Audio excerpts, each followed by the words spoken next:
ఉస్మానియా యూనివర్సిటీలో ఉద్రిక్త పరిస్థితి నెలకొంది. ఇవాళ సీఎం రేవంత్ రెడ్డి ఓయూలో పర్యటించనున్నారు. అయితే ముఖ్యమంత్రి పర్యటనను అడ్డుకుంటామని బీఆర్ఎస్ ఎస్వీ పిలుపునిచ్చింది. దీంతో ఓయూలో భారీగా పోలీసులు మోహరించారు. ఎక్కడికక్కడ అరెస్టులు చేస్తున్నారు.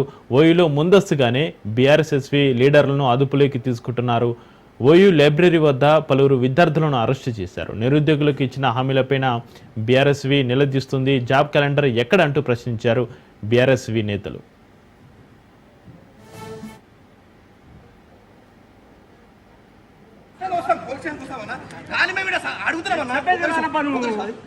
అరే సారీ పార్టీలు ఇక్కడికి ఏం లేదు సార్ అరే ఇక్కడ ఏం లేదు అంటే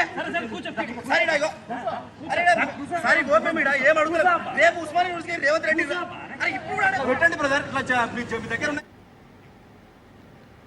ఉస్మానియా యూనివర్సిటీలో ఉధృత పరిస్థితికి సంబంధించి మరింత సమాచారాన్ని మా ప్రతినిధి రాజు ఫోన్లో అందిస్తారు. రాజు, ఉస్మానియా యూనివర్సిటీలో ఉధృత పరిస్థితి నెలకొన్నట్టుగా తెలుస్తుంది. ఇవాళ సీఎం రేవంత్ రెడ్డి ఓయూలో పర్యటనకు సంబంధించి మీ దగ్గర ఉన్న అప్డేట్స్ ఏంటి రాజు? రైట్ చక్రి, దాదాపు 100 ఏళ్ల చరిత్ర కలిగినటువంటి ఉస్మానియా యూనివర్సిటీలో సీఎం రేవంత్ రెడ్డి ఇవాళ పర్యటించబోతా ఉన్నారు.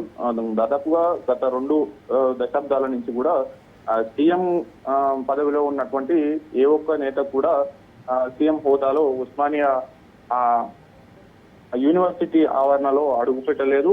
విద్యార్థుల అదేవిధంగా నిరుద్యోగ యువత పెద్ద ఎత్తున అడ్డుకుంటామనేటటువంటి నినాదాలు ఇచ్చారు. అయితే గతంలో మాజీ సీఎం గా ఉన్నటువంటి కేసీఆర్ హయాంలో 100 ఏళ్ల శతాబ్ది ఉత్సవాల కారణంగా కూడా అప్పటి రాష్ట్రపతి ఈ యొక్క శతాబ్ది ఉత్సవాల్లో పాల్గొన్న నేపథ్యంలో కూడా అప్పుడు కేసీఆర్ హాజరయ్యారు. ఆ తర్వాత ఎటువంటి అభివృద్ధి శంకుస్థాపన కార్యక్రమాలకు కానీ ఇతర ఏ కార్యక్రమాల్లో కూడా దాదాపుగా 2 దశాబ్దాల నుంచి ఏ ఒక్కరు కూడా సీఎం హోదాలో ఉస్మానియా యూనివర్సిటీలో అడుగుపెట్టినటువంటి విధంగా ఉంది. అయితే ప్రస్తుతం ఉస్మానియా యూనివర్సిటీలో పలు శంకుస్థాపన అదేవిధంగా పలు హాస్టళ్ల ప్రారంభోత్సవానికి సంబంధించి సీఎం రేవంత్ రెడ్డి ఇవాళ ఉస్మానియా యూనివర్సిటీలో అడుగు పెట్టబోతా ఉన్నాడు. అయితే దాదాపు 80 కోట్ల వ్యయంతో నిర్మించినటువంటి 2 కొత్త హాస్టల్ భవనాలను ఇవాళ సీఎం రేవంత్ రెడ్డి ప్రారంభిస్తారు. మరోవైపు ఈ యొక్క హాస్టల్ ద్వారా 1200 మంది విద్యార్థులకు వసతి దక్కుతుంది. మరోవైపు అదనంగా గిరిజన విద్యార్థుల కోసం 10 కోట్లతో నిర్మించేటటువంటి మరో 2 హాస్టళ్లకు కూడా శంకుస్థాపన చేస్తారు. మరోవైపు 10 కోట్ల వ్యయంతో విలువైనటువంటి డిజిటల్ లైబ్రరీ రీడింగ్ రూమ్లను కూడా ఆయన ఆవిష్కరించనున్నారు. ఈ విధంగా విద్యార్థులకు కొంత మెరుగైనటువంటి వసతి అదేవిధంగా విద్యా ప్రమాణాలు పెంచే విధంగా అటు కొంత పరిశోధనాత్మకంగా మరోవైపు విద్యార్థులు నేరుగా చదువుకునే డిజిటల్ టెక్నాలజీ వైపుగా ఈ యొక్క రీడింగ్ రూమ్ లో ఉండబోతా ఉన్నాయి. అయితే ఈ నేపథ్యంలో కూడా ఒకవైపు సీఎం రేవంత్ రెడ్డి ఇప్పటి వరకు ఎన్నికల హామీల్లో ఇచ్చినటువంటి భాగంగా ప్రతి ఏడాది జాబ్ క్యాలెండర్ విడుదల చేస్తామనేటటువంటి హామీ ఇచ్చారు. మరోవైపు మొదటి ఏడాదిలోనే 2 లక్షల ఉద్యోగాలను భర్తీ చేస్తామనేటటువంటి హామీని కాంగ్రెస్ పార్టీ ఇచ్చింది కాబట్టి వాటిని ఫుల్ఫిల్ చేయలేదంటూ కూడా విద్యార్థి ఓయూ జేఏసీ నాయకులు నిరసన తెలుపుతున్నటువంటి పరిస్థితి అయితే ఉంది. మరోవైపు ఇవాళ ఉస్మానియా యూనివర్సిటీలో సీఎం రేవంత్ రెడ్డి పర్యటించనున్న నేపథ్యంలో కూడా పూర్తి స్థాయిలో భారీ బందోబస్తు ఏర్పాటు చేశారు. బీఆర్ఎస్వీకి సంబంధించినటువంటి పలువురు నేతలను కూడా నిన్నటి నుంచే కొంత ముందస్తు అరెస్టులు చేస్తున్నటువంటి పరిస్థితి అయితే ఉంది. ఓయూ లైబ్రరీ వద్ద బీఆర్ఎస్వీ నేత నాగారం ప్రశాంత్ తో పాటు పలువురు నేతలను కూడా అరెస్టు చేశారు. నిరుద్యోగులకు విద్యార్థులకు ఇచ్చినటువంటి హామీలు నెరవేర్చాలనేటటువంటి డిమాండ్లు చేస్తున్నటువంటి పరిస్థితి అయితే ఉంది. సీఎం రేవంత్ రెడ్డి ఓయూ పర్యటన నేపథ్యంలో కూడా అడుగడుగునా ఆయన్ను అడ్డుకుంటామనేటటువంటి హెచ్చరికలు బీఆర్ఎస్పీ నేతలు చేసినటువంటి పరిస్థితి అయితే ఉంది. ఈ నేపథ్యంలో కూడా బీఆర్ఎస్పీ నేతలను ముందస్తు అరెస్టులు చేస్తున్నటువంటి పరిస్థితి అయితే ఉంది. ఒకవైపు ఉస్మానియా యూనివర్సిటీలో భారీ బందోబస్తు అటు బారిగేట్ల ఏర్పాట్లు చేస్తూ పెద్ద ఎత్తున కంచెల నడుమ ఉస్మానియా యూనివర్సిటీలో రేవంత్ రెడ్డి పర్యటన చేయబోతా ఉన్నారు అనేది కూడా మనకు స్పష్టమవుతా ఉంది. మరోవైపు నిరుద్యోగుల నుంచి ఈ యొక్క రక్షణ కవచంగా కూడా కంచెను ఏర్పాటు చేస్తున్నటువంటి సిచ్యువేషన్ అయితే ఉంది. సీఎం రేవంత్ రెడ్డి ఉస్మానియా యూనివర్సిటీలో పర్యటిస్తున్న నేపథ్యంలో కూడా భారీ బందోబస్తు ఏర్పాటు చేస్తూ కట్టుదిట్టమైనటువంటి ఆంక్షలను కొనసాగిస్తూ ఇవాళ పర్యటన చేయబోతా ఉన్నారు. అయితే ఓయూలో తలపెట్టినటువంటి ఈ యొక్క పర్యటన నేపథ్యంలో ఎటువంటి నిరసనలు ఆందోళనలు చెలరేగుతాయనేటటువంటి ముందస్తు యోచనలో భాగంగా పోలీసులు కూడా అప్రమత్తమై అన్ని రకాల ఏర్పాట్లు చేస్తారు. భారీ బందోబస్తు కూడా ఏర్పాటు చేసినటువంటి పరిస్థితి అయితే ఉంది. ఒకవైపు బీఆర్ఎస్వి నేతలతో పాటుగానే పలువురు విద్యార్థి సంఘాల నేతలు కూడా విద్యార్థి నిరుద్యోగులు ఈ యొక్క పర్యటనను అడ్డుకుంటాము, ఎట్టి పరిస్థితుల్లో కూడా విద్యార్థులకు నిరుద్యోగులకు ఇచ్చినటువంటి హామీలను ఫుల్ఫిల్ చేయలేదు కాబట్టి ఉస్మానియా యూనివర్సిటీకి వచ్చేటటువంటి అర్హత లేదు అనేటటువంటిది కూడా వారు హెచ్చరిస్తున్నటువంటి పరిస్థితి అయితే ఉంది. సీఎం రేవంత్ రెడ్డి పర్యటనను ఎట్టి పరిస్థితుల్లో అడ్డుకుంటామనేటటువంటిది కూడా హెచ్చరికలు జారీ చేస్తున్నటువంటి సిచ్యువేషన్ ఉన్న నేపథ్యంలో కూడా బీఆర్ఎస్వి నేతలను ముందస్తు అరెస్టులు చేస్తున్నటువంటి సిచ్యువేషన్ అయితే కనిపిస్తా ఉంది. చక్రి అయితే రాజు, సీఎం ఓయూ పర్యటనను అడ్డుకుంటామని బీఆర్ఎస్ఎస్వి నేతలు పిలుపునిచ్చిన నేపథ్యంలో ఓయూలో ముందస్తుగానే మీరు చెప్పినట్టుగా బీఆర్ఎస్వి లీడర్లను అదుపులోకి తీసుకుంటున్నారు పోలీసులు. ఓయూ లైబ్రరీ వద్ద పలువురు విద్యార్థుల అరెస్టుకు సంబంధించి బీఆర్ఎస్ఎస్వి నేతలు ఏం చెప్తున్నారు? ఈ యొక్క ముందస్తు అరెస్టులు కూడా రాజ్యాంగ వ్యతిరేకంగా ఉన్నాయి, ప్రజాస్వామ్యానికి ఇవి విఘాతం కలిగించే విధంగా ఉన్నాయి అనేటటువంటి నిరసన చేస్తా ఉన్నారు. వారి యొక్క ఆవేదన వ్యక్తం చేస్తా ఉన్నారు. శాంతియుతంగా తమ యొక్క నిరసనను తెలుపుకునేటటువంటి హక్కును కూడా కోల్పోయామా అనేటటువంటి విధంగా కూడా వారు ఆవేదన వ్యక్తం చేస్తున్నటువంటి పరిస్థితి అయితే ఉంది. ఇచ్చినటువంటి హామీలను మాత్రమే మేము అడుగుతా ఉన్నాం, వాటిని నెరవేర్చాలి, వాటిని అమలు చేయాలనేటటువంటి డిమాండ్లు చేస్తా ఉన్నాం తప్ప ఎటువంటి ప్రత్యేకమైనటువంటి కోరికలు, గుంతమ్మ కోరికలు కోరడం లేదు. వారు ఇచ్చినటువంటి హామీలను నెరవేర్చాలనేటటువంటిది పదే పదే మేము అడుగుతా ఉన్నప్పటికీ కూడా ప్రజాస్వామ్య గొంతును నొక్కే విధంగా ముందస్తు అరెస్టులు చేస్తా ఉన్నారు. అదేవిధంగా అనేది కూడా వారు వాపోతున్నటువంటి పరిస్థితి అయితే ఉంది. ఓయూ లైబ్రరీ వద్ద కూడా ఉన్నటువంటి బీఆర్ఎస్వి నేతలను అరెస్టు చేస్తున్నటువంటి సిచ్యువేషన్ అయితే కనిపిస్తా ఉంది. ముందస్తుగా వారిని వివిధ పోలీస్ స్టేషన్లకు తరలించి ఈ యొక్క పర్యటన ముగిసిన అనంతరం వారిని వదిలేటటువంటి విధంగా కూడా పోలీసులు ప్లాన్ చేస్తున్నటువంటి సిచ్యువేషన్ అయితే కనిపిస్తా ఉంది. భారీ సంఖ్యలో కూడా ఓయూలో ఇవాళ పోలీసుల మోహరింపు, భారీ భద్రత నడుమ సీఎం రేవంత్ రెడ్డి యొక్క శంకుస్థాపన కార్యక్రమాలు కావచ్చు, అదేవిధంగా 2 హాస్టళ్ల ప్రారంభోత్సవాలు కూడా ఇవాళ సీఎం చేయబోతా ఉన్నారు. ఆ తర్వాత ఆయన పర్యటన అనంతరం కూడా ఆయన ప్రసంగంలో ఓయూకు విద్యార్థి నేతలకు అదేవిధంగా నిరుద్యోగ యువతకు ఇచ్చినటువంటి హామీలో భాగంగా ఏమైనా ప్రత్యేకమైనటువంటి నిధుల కేటాయింపు, వాటిని ఏమైనా చేస్తారా అనేటటువంటి ఆసక్తి కూడా కొనసాగుతున్నటువంటి పరిస్థితి అయితే ఉంది. చక్రి రైట్, థ్యాంక్ యూ రాజు.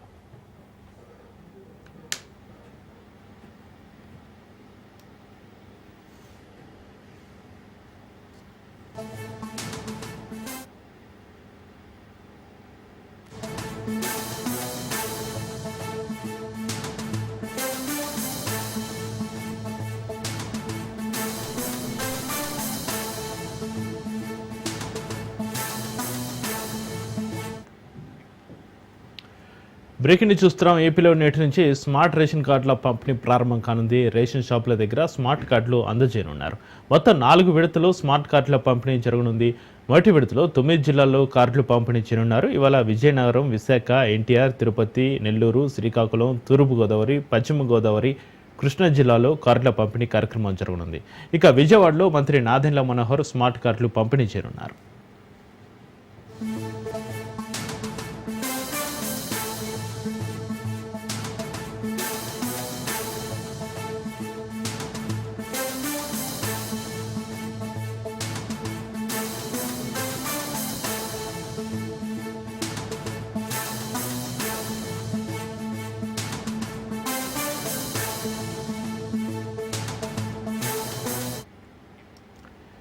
ఏపీలో నేటి నుంచి స్మార్ట్ రేషన్ కార్డుల పంపిణీ ప్రారంభం కానుంది. రేషన్ షాపుల దగ్గర స్మార్ట్ కార్డులు అందజేయనున్నారు. మొత్తం 4 విడతల్లో స్మార్ట్ కార్డుల పంపిణీ జరగనుంది. మొదటి విడతలో 9 జిల్లాల్లో కార్డుల పంపిణీ చేయనున్నారు. ఇవాళ విజయనగరం, విశాఖ, ఎన్టీఆర్, తిరుపతి, నెల్లూరు, శ్రీకాకుళం, తూర్పుగోదావరి, పశ్చిమ గోదావరి, కృష్ణా జిల్లాలో కార్డుల పంపిణీ కార్యక్రమం జరగనుంది. విజయవాడలో మంత్రి నాదెండ్ల మనోహర్ స్మార్ట్ కార్డుల పంపిణీ చేయనున్నారు.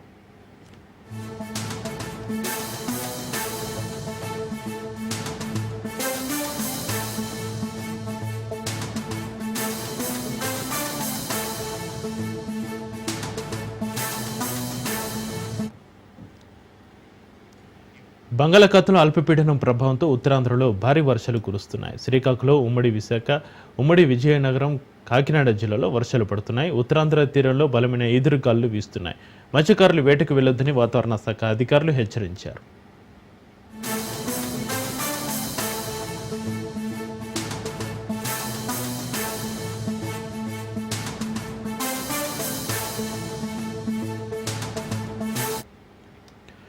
బంగాళాఖాతంలో అల్పపీడనం ప్రభావంతో ఉత్తరాంధ్రలో భారీ వర్షాలు కురుస్తున్నాయి. శ్రీకాకుళం, ఉమ్మడి విశాఖ, ఉమ్మడి విజయనగరం, కాకినాడ జిల్లాలో వర్షాలు పడుతున్నాయి.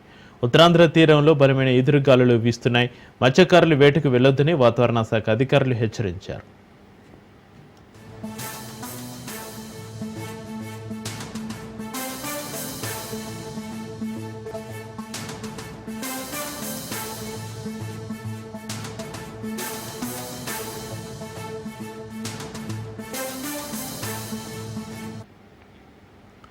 బంగాళాఖాతంలో అల్పపీడనం ప్రభావంతో ఉత్తరాంధ్రలో భారీ వర్షాలు కురుస్తున్నాయి. శ్రీకాకుళం, ఉమ్మడి విశాఖ, ఉమ్మడి విజయనగరం, కాకినాడ జిల్లాలో వర్షాలు పడుతున్నాయి. ఉత్తరాంధ్ర తీరంలో బలమైన ఈదురు గాలులు వీస్తున్నాయి. మత్స్యకారులు వేటకు వెళ్లవద్దని వాతావరణ శాఖ అధికారులు హెచ్చరించారు.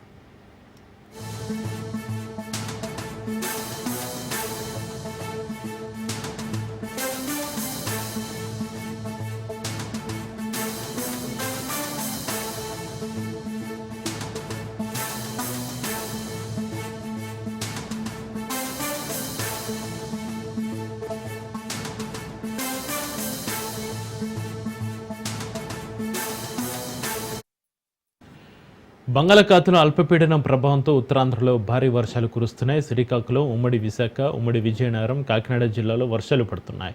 ఉత్తరాంధ్ర తీరంలో బలమైన ఈదురుగాలులు వీస్తున్నాయి. మత్స్యకారులు వేటకు వెళ్లవద్దని వాతావరణ శాఖ అధికారులు హెచ్చరించారు.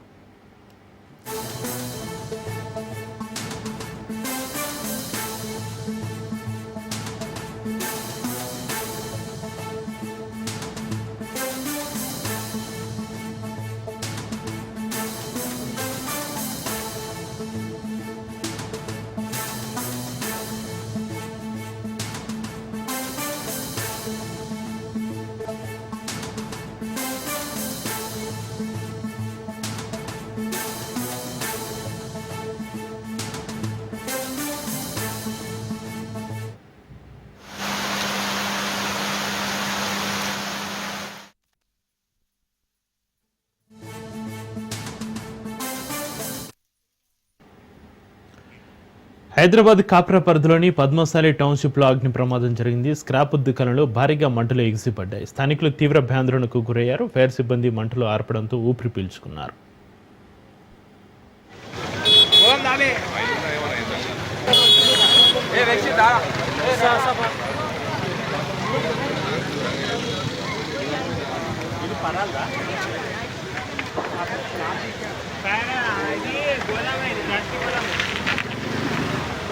సిలిండర్ కాలిందో వాళ్ళు వస్తున్నారు.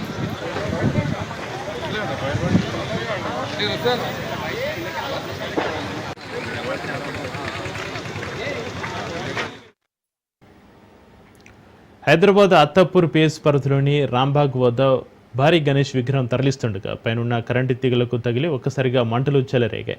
ట్రాక్టర్పై ఉన్నవారు కిందికి దూకడంతో ప్రమాదం తప్పినట్లయింది. ఒకరికి తలపై ఉన్న వెంట్రుకలు పూర్తిగా కాలిపోయాయి. అక్కడే ఉన్న విద్యుత్ శాఖ అధికారులు కరెంటును నిలిపివేయకపోవడంపైన స్థానికులు ఆగ్రహం వ్యక్తం చేశారు. మాకు పైనుంచి ఆదేశాలు లేవంటూ కరెంటు బంద్ చేయకపోవడంతో ఈ ఘటనకు దారితీస్తుందని బాధితులు తెలిపారు. మరికొంచెం అయితే ప్రాణాలు పోయేవని స్థానికులు తెలిపారు.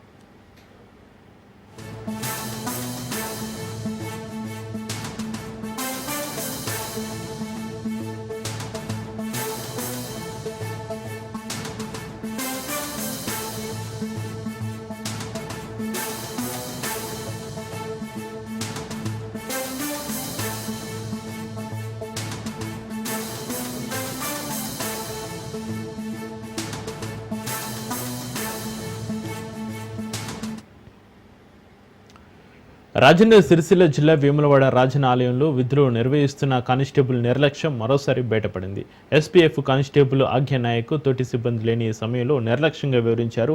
సెంట్రీ డ్యూటీ చేస్తున్న ఎస్పీఎఫ్ సిబ్బంది ఆలయం ముందు ఉన్న రూమ్లో ఆయుధాన్ని ఒక మూలన పడేసి తుపాకీ గుళ్ళున్న పౌచ్ను టేబుల్పై పడేసి దర్శనాలు కల్పించడానికి ప్రయారిటీ ఇచ్చారు. కాగా గతంలో దళారుల దగ్గర డబ్బులు తీసుకుని దొడ్డిదారిన స్వామివారి దర్శనానికి పంపిస్తున్నారన్న ఆరోపణలు కూడా వచ్చాయి. గార్డు డ్యూటీలో నిర్లక్ష్యం వహించిన ఎస్పీఎఫ్ కానిస్టేబుల్ ఆజ్ఞ నాయక్ పైన చర్యలు తీసుకోవాలని పలువురు డిమాండ్ చేస్తున్నారు.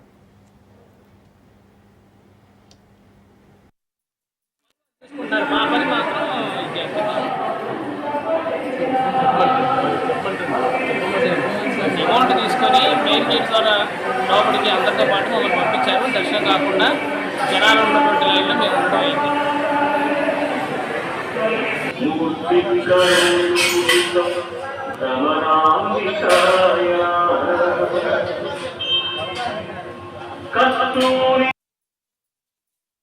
పనులు వాళ్ళు చూసుకుంటారు, మా పని మాత్రం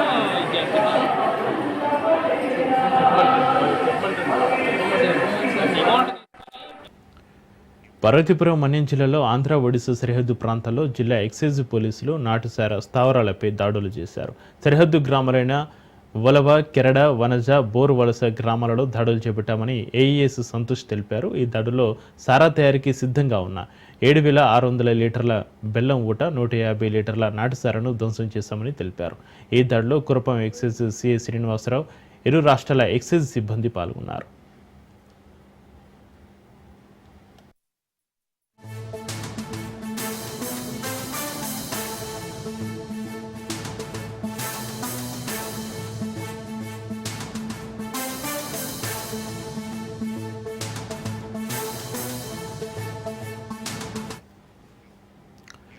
నాగర్ కర్నూలు జిల్లా అమరాబాద్ మండలం సార్లపల్లి గ్రామానికి చెందిన మాజీ సర్పంచ్ మల్లికార్జునపై మన్ననూరు గ్రామంలో మరో వర్గానికి చెందిన చెంచు నాయకులు దాడి చేశారు. దీనికి ప్రతీక సార్లపల్లి గ్రామ చెంచులో మరో వర్గం యువకుడిపై దాడి చేశారు. దీంతో ఇరు వర్గాల మధ్య ఘర్షణ చెలరేగింది. పరిస్థితి అదుపులోకి తెచ్చేందుకు పోలీసులు సుమారు 20 మందిని అదుపులోకి తీసుకుని అచ్చంపేట పోలీస్ స్టేషన్కు తరలించారు. అయితే మహిళలను స్టేషన్లోకి అనుమతించకపోవడంతో బాధిత కుటుంబాలకు చెందిన మహిళలు పోలీస్ స్టేషన్ గేటు వద్ద నిరసన చేపట్టారు. మా చెంచులను అకారణంగా పట్టుకొచ్చి కొట్టారు అని బాధితులు ఆరోపిస్తున్నారు. మరోవైపు బాధితులతో మాట్లాడడానికి వెళ్లిన మీడియాను కూడా పోలీసులు లోపలికి అనుమతించలేదు. పౌర హక్కుల నేతలు రావడంతో కొంతమంది చెంచు కుటుంబాలను పంపించారు, మరికొందరిని పోలీస్ స్టేషన్లోనే ఉంచారు.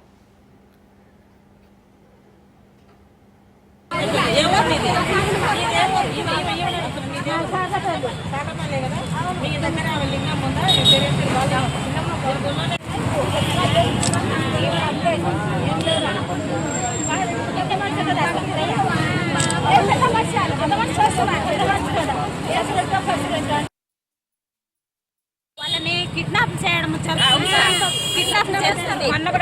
మా చెంచల గురించి ఏదైనా మంచి విషయాలు చెప్పటోళ్ళనే పెద్దోళ్ళనే మాకు తెలియలేదని ఏమైనా తెలుగు మాటలు చెప్తే వాళ్ళనే కిడ్నాప్ చేసి దాచిపెట్టి ఆ మీటింగ్ మొత్తం అయిపోయినప్పుడు తెచ్చి ఇంటికాడ దింపి వెళ్ళిపోతున్నారు సార్. ఎవరు ఎమ్మెల్యేనే సార్, ఎవరు సార్? ఆయన బలం లేకుండానే ఎందుకు చేస్తారు సార్? ఏమనంటే పార్టీ ఫీలింగ్ అంటే సార్, టీఆర్ఎస్ ఏంది, కాంగ్రెస్ ఏంది సార్? పార్టీ వచ్చామని అన్నం పెడుతుందా సార్? పార్టీలో తెలియపరిచిన వాళ్ళనే ఇట్లా దారుణం చేస్తుంది సార్. మందులకు వస్తే మందులు తీసుకొని వస్తుంటే ఈయన ఫోన్ చేసి ఆగు మల్లికార్జున ఏడ ఉన్నావా అని ఆపి వాళ్ళు ముగ్గురు మొగోళ్ళు 2 ఆడోళ్ళు వచ్చి ఆడ పట్టుకొని లేని చూసింది. అంబేద్కర్ కూడా మననూర్లో, అంబేద్కర్ సంస్థ కూడా మననూర్లో మాకు కూడా తెలియదు. నేను హాస్పిటల్కి వచ్చి గ్లూకోజ్ పెట్టినాను. మేము వచ్చినట్టే చూసిండు, బాగా చూడలే కొట్టి రాని మేము ఏడున్నామని అనుకుంటే ఫోన్ చేసుకుంటూ వస్తే అమరావతిలో ఉన్నాను. మళ్ళీ తర్వాత అందరూ వచ్చినాక మేము అమరావతికి పోయినాం సార్. అమరావతికి పోయినాం అంతే. ఇదే పొరపాటు. మరి మా తప్పుంటే అడగమన్నా, ఎందుకు విప్పియాలి, ఎందుకు కొట్టాలి, బండి ఎందుకు ఆపియాలి? బండి ఆయన పిలిపించి మాట్లాడించి కొట్టడమే అవసరం ఏముంది? ఆయనకి ఏదైనా ఉంటే పిలిచి మాట్లాడి అనాలి కదా. ఆయన అడగక ముందుకే 2 ఆడోళ్ళు 3 మగవాళ్ళు. నాగర్ కర్నూలు జిల్లా అచ్చంపేట నియోజకవర్గం అమరాబాద్ మండలంలో రాష్ట్ర గ్రామీణాభివృద్ధి పంచాయతీరాజ్ శాఖ మంత్రి శ్రీమతి సీతక్క పర్యటించారు. ఊరూరా పనుల జాతరలో భాగంగా పలు అభివృద్ధి కార్యక్రమాలకు శంకుస్థాపన చేసి స్థానికులతో మాట్లాడారు. ఒక చెంచు సామాజిక కుటుంబాలకు మాత్రమే 836 ఇళ్లను మంజూరు చేయడం తమ ప్రభుత్వ సంకల్పానికి నిదర్శనమని గుర్తు చేశారు. ఒకే మండలంలో 9 గ్రామాలకు కొత్త పంచాయతీ భవనాలు అవసరమైన నిధులు ఇప్పటికే మంజూరయ్యాయని తెలిపారు. పదర మండలంలోని కండ్లకొండ భూమి సమస్యను ఎమ్మెల్యే డాక్టర్ చిక్కుడు వంశీకృష్ణ మంత్రి దృష్టికి తీసుకెళ్లారు. దీనిపై స్పందించిన మంత్రి సీతక్క త్వరలోనే సమస్యను ముఖ్యమంత్రి రేవంత్ రెడ్డి దృష్టికి తీసుకెళ్లి పరిష్కారానికి కృషి చేస్తామని భరోసా ఇచ్చారు.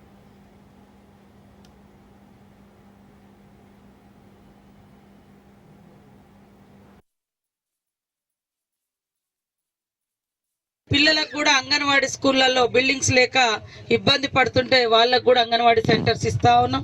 సీసీ రోడ్లు కూడా ఇవ్వడం జరుగుతుంది, సైడ్ డ్రైన్స్ కూడా ఇవ్వడం జరుగుతుంది. ఎవరన్నా చెక్ డ్యాములు లేదా ఊరు బంద్ ఏమంటే అట్లాంటివి కూడా ఈ పనులలో చేసుకోవచ్చు. మరి ఈరోజు ముఖ్యంగా మా మహిళలు కూడా పెద్ద ఎత్తున వచ్చిండ్రు. మొన్ననే ఇందిరా మహిళా శక్తి కార్యక్రమాన్ని మన వంశీకృష్ణ చేయడం జరిగింది. ఇందిరా మహిళా శక్తి కార్యక్రమంలో వడ్డీ లేకుండా మహిళలకు లోన్లు ఇవ్వడం జరిగింది. ప్రత్యేకంగా ఇలాంటి చెంచులకు, కొలాంలు, మరి పర్దానని ఇట్లా చిన్న ఎస్టీలలో కూడా ఇంకా బాగా ఇబ్బందికరమైనటువంటి సిచ్యువేషన్లు ఉన్నటువంటి వాళ్ళు కాబట్టి వాళ్లకు అందరికీ ఇల్లులు అంటే ముఖ్యమంత్రి గారు సాచురేషన్ పద్ధతిలో అందరు ఎన్ని ఇల్లునే వాళ్లకు చెంచులకు ఇక్కడ అందరికి ఇచ్చారు. సేమ్ టైంలో జనరల్ గా కూడా మళ్ళీ 3,500 ఇచ్చారు. ఇక్కడ అదనంగా కూడా ఇవ్వడం జరిగింది. కాబట్టి అందరు రానటువంటి వాళ్ళు బాధపడకండి. మన గవర్నమెంట్ ఎప్పుడు ఉంటే అప్పుడు ఇందిరమ్మ ఇల్లులు ఉన్నాయి. ఆనాడు కూడా వైఎస్ఆర్ గారు పెద్ద ఎత్తున ఇల్లులు ఇచ్చిండు. ఆనాడు కూడా రైతులకు ఫ్రీ కరెంట్ అనేది తీసుకొచ్చారు. మన ప్రభుత్వమే ఆనాడు ఫ్రీ కరెంట్ తెచ్చింది. ఈ రోజు 200 యూనిట్ల వరకు ఇళ్లలో కూడా ఫ్రీ కరెంట్ ఇస్తా ఉన్నాం, సన్న బియ్యం ఇస్తా ఉన్నాం. తెలంగాణ సీఎం రేవంత్ రెడ్డిని సినీ నిర్మాతలు, దర్శకులు కలిశారు. సినీ కార్మికుల సమ్మె సమస్యను పరిష్కరించేందుకు ఆయనకు ధన్యవాదాలు తెలిపారు నిర్మాతలు. చిత్ర పరిశ్రమకు సహకరిస్తున్న తెలంగాణ ప్రభుత్వానికి కృతజ్ఞతలు తెలిపారు. ప్రభుత్వం నుంచి సినిమా పరిశ్రమకు పూర్తి సహకారం ఉంటుందని ముఖ్యమంత్రి రేవంత్ రెడ్డి పేర్కొన్నారు. సినిమా పరిశ్రమలో పని వాతావరణం బాగుండాలని కోరారు. పరిశ్రమలోకి కొత్తగా వచ్చే వారి నైపుణ్యాలు పెంపొందించేందుకు చర్యలు తీసుకోవాలన్నారు. స్కిల్ యూనివర్సిటీలో సినిమా పరిశ్రమ కోసం కావాల్సిన ఏర్పాట్లు చేస్తామని తెలిపారు. తెలుగు సినిమా పరిశ్రమలో వివాదం ఉండకూడదని కార్మికుల సమ్మె విరమణకు చొరవ చూపించారని వెల్లడించారు. నిర్మాతలు, కార్మికుల అంశంలో సంస్కరణలు అవసరమన్న రేవంత్ కార్మికుల విషయంలో నిర్మాతలు మానవత్వంతో వ్యవహరించాలి అన్నారు. కార్మికులను, నిర్మాతలను తమ ప్రభుత్వం కాపాడుకుంటుంది అన్నారు సీఎం.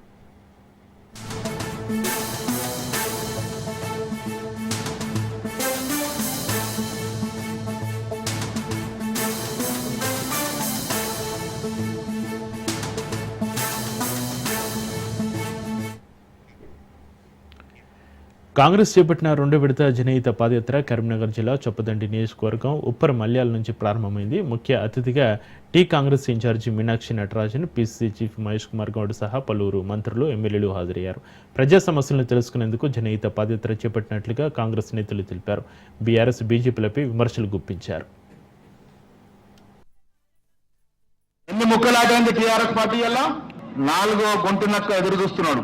3 ముక్కలకు అయింది. ఒక ముక్క సుక్క బిజినెస్ చేసి జైలుకు పోయి పాపం ఇవాళ విదేశాలకు పోయింది. ఒక ముక్క అవినీతి పాలు జైలుకు వస్తుందేమో అని చూస్తా ఉంది. ఈ 2 ముక్కల కొట్లాట్లో పెద్ద ముక్క పాపం ఫామ్ హౌస్ పరిమితమై రోజు పొద్దున సాయంత్రం పాపం పరేషాన్నాడు ఆయన. ఇంకా 4వ ముక్క ఈ 3 ముక్కలు కొట్లాడుతుంటే నాకేమైనా అవకాశం రావదని ఎదురు చూస్తా ఉన్నది. ఇంకేముంటది మిత్రులారా, టీఆర్ఎస్ పని అయిపోయింది. మనం ఎందుకు టీఆర్ఎస్ చూస్తాం? మళ్ళా మనకు డబుల్ బెడ్రూమ్ ఇచ్చిండా, ఒక చక్కెర కార్డు ఇచ్చిండా, పని అయిపోయింది. ఎస్, బీజేపీ వాళ్ళు మనకు పనికిరారు. అందరికీ దేవుడు ముఖ్యమే. వాళ్ళకన్నా ఎక్కువ పూజ చేస్తాం. దేవుడితో, ప్రజలతో మాకు ఓట్లేపియని ఘోరం. దేవుడు చోట దేవుడు ఉన్నాడు. దేవుని రాజకీయాలకు లాగకండి దయచేసి. దేవుడు మహానుభావుడు, పెద్దోడు. అసలు మోడీకి ఏం సంబంధము? సంసార జీవితం తెలియని నాయుడు, ఆయనకేం సంబంధము? కష్ట సుఖాలు ఏం తెలుసు? ఇలా ఓట్ చోరీ 3వసారి మోడీ ఎట్లా అధికారంలోకి వచ్చిన మిత్రులారా? రాహుల్ గాంధీ ఓట్ చోరీ, ఓటు దొంగతనం చేసి మహారాష్ట్ర లాంటి రాష్ట్రంలో ఒక్క ఇంట్లో సింగిల్ బెడ్రూమ్ ఇంట్లో 49 ఓట్లు ఉంటాయండి. బొంబాయి నాడుకి ఓటు గుజరాత్ లో ఉంది, కర్ణాటకలో ఉంది, తమిళనాడులో ఉంది.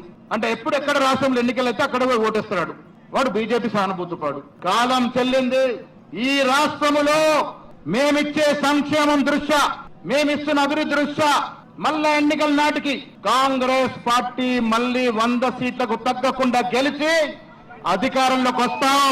ఇదే చొప్పదండిలో 3 ఏళ్ల తరువాత 100 సీట్లు గెలిచి మా సత్యం అధ్యక్షతన ఇదే చొప్పదండిలో విజయోత్సవ ర్యాలీ జరుపుకుందాం. ఇయ్యేలాంటి ర్యాలీ లాగానే మాట చెప్తా ఉన్నాం.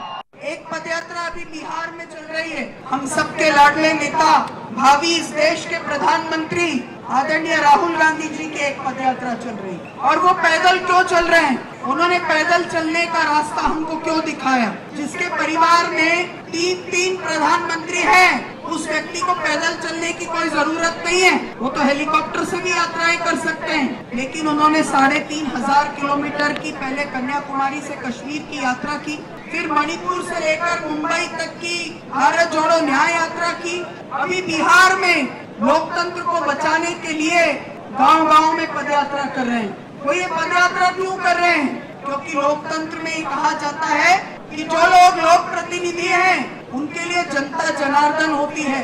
यानी कि लोग जो है वो भगवान की तरह हैं और अगर हम उनके पास जाते हैं, उनके आंसू पोंछने की कोशिश करते हैं, उनके हक की लड़ाई। మీర్పేటలో ఆర్మీ మాజీ ఉద్యోగి గురుమూర్తి తన భార్యను అత్యంత క్రూరంగా చంపిన ఘటన మరొక ముందే మరో దారుణం చోటు చేసుకుంది. భార్యను చంపి మృతదేహాన్ని ముక్కలు చేసి మూసిలో పడేసి భర్త మిస్సింగ్ నాటకం ఆడాడు. మేడ్చల్ మల్కాజ్గిరి జిల్లా మేడిపల్లి పిఎస్ పరిధిలోని బోడుపల్లో ఈ దారుణ ఘటన చోటు చేసుకుంది.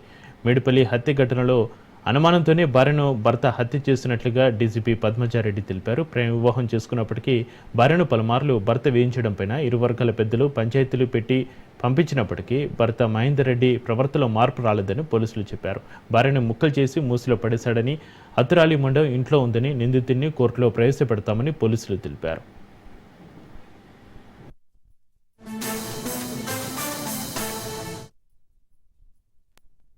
మార్నింగ్ అవర్స్లో ఒకటి రిపోర్ట్ అయింది మేడిపల్లి పోలీస్ స్టేషన్ రాచకొండ కమిషనరేట్లో. Accused Mahender Reddy has kill his wife. వాళ్ళిద్దరూ కూడా డిఫరెంట్ కమ్యూనిటీస్కి చెందిన వాళ్ళు. అతను రెడ్డి కాస్ట్, ఆ అమ్మాయి వచ్చేసి యాదవ్ కాస్ట్. సో వీళ్ళిద్దరిది కూడా లవ్ మ్యారేజ్. వాళ్ళ ఊర్లో కొన్ని ఇబ్బందులు ఏర్పడడం వల్ల వాళ్ళు జాబ్ పర్పస్ సిటీకి రావడము, ఆ క్రమంలో వాళ్ళిద్దరు కూడా, అతను ర్యాపిడో డ్రైవర్గా జాబ్ చేస్తూ ఈ అమ్మాయి ఏమో పంజాగుట్టలో ఒక కాల్ సెంటర్లో వర్క్ చేసేది. వీళ్ళ మ్యారేజ్ అయిన తర్వాత నుంచి బాగా ఇబ్బందులు ఉండడము, గొడవ పడుతూ ఉంటే ఊర్లో కూడా ఒక 498A కేసు ఒకటి రిజిస్టర్ అయింది వికారాబాద్లో. సో 1 year బ్యాక్ కూడా అమ్మాయి కన్సీవ్ అయితే కూడా అమ్మాయికి అబార్షన్ చేయించాడు. ఇప్పుడు నెక్స్ట్ మెడికల్ చెకప్ వచ్చి ఈ 27th August రోజు ఉంది. సో దాని గురించి వీళ్ళిద్దరూ గొడవ పడ్డము. సో 22వ రోజు సాయంకాలము హస్బెండ్ అడుగుతుంది, నాకు మెడికల్ చెకప్ అయిన తర్వాత నన్ను మా పుట్టింటికి పంపించి అక్కడ వదిలేసి రండి అని అడుగుతుంది. సో దాని మీద పెద్ద గొడవ అవ్వడము. నిన్న 23వ తారీఖు అరౌండ్ 11 గంటలకి ఉదయాన్నే నిద్రలేసి అమ్మాయి ఇంకా పడుకొనే ఉంది. ఇంట్లో ఎవరికి చెప్పకుండా బయటికి వెళ్ళిపోయాడు.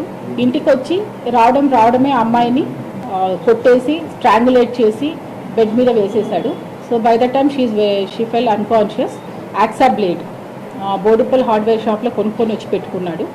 సో దాన్ని ఎప్పుడైతే అమ్మాయిని కొట్టి బెడ్ మీద వేశాడో ఆ అమ్మాయి అన్కాన్షియస్కి వెళ్ళిందో అప్పుడు ఈ యాక్సా బ్లేడ్ తీసుకొని అమ్మాయి head, legs and hands chop చేసేసి సపరేట్గా ప్యాక్ చేసేసాడు. సో దాన్ని ఏం చేశాడంటే డిఫరెంట్ చిన్నగా బయట పెట్రోలింగ్ ఇవన్నీ కూడా నడుస్తున్నాయి కాబట్టి చిన్న కవర్స్లో ఎవరికి అనుమానం రాకుండా ఒక బ్లాక్ కవర్స్లో కూడా దాన్ని చుట్టేసుకొని అవి తీసుకెళ్ళి ఆ మూసీ నదిలో పాడేయడం జరిగింది.